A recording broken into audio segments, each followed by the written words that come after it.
औज़ुबिल्लाहिमिनश्शैतानिर्रजीम बिस्मिल्लाहिर्रहमानिर्रहीम। अस्सलाम वालेकुम रहमतुल्लाहि व बरकातहू। आज की हमारी वीडियो का टॉपिक है आलू दी फिंगर चिप्स। आलू, इसके लिए आप आधा किलो आलू ले लें और उनका छिलका उतार लें।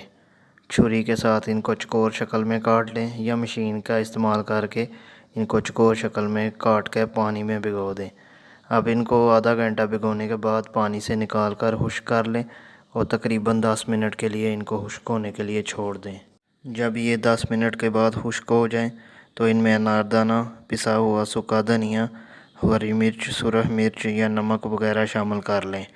अब इसमें आधा कप बेसन का डालकर इन तमाम चीज़ों को मिक्स कर लें। जब ये तमाम चीज़ें मिक्स हो जाएं, इनमें पानी बिल्कुल शामिल नहीं करना। अब यह मेज़ा तैयार है। अब एक कढ़ाई लेकर उसमें कुकिंग ऑयल डालकर चूल्हे के तेल को गर्म होने के लिए छोड़ दें। जब बहुत ज़्यादा तेल गर्म ना हो ना ही बहुत कम हो तो इसमें आप फ्राइज़ एक एक करके डालें। तो इसमें जो है ना, फ्राइज़ डालने के बाद आप इसको चूल्हे की आंच को बिल्कुल आपने दरमियाना रखना है ताकि फ़्राइज़ जो हैं वो ठीक तरीके से पक जाएं। तकरीबन 2 मिनट के बाद इनको हिला के छन्नी के साथ या चम्मच का इस्तेमाल कर लें और इसको दूसरी साइड को भी पका लें।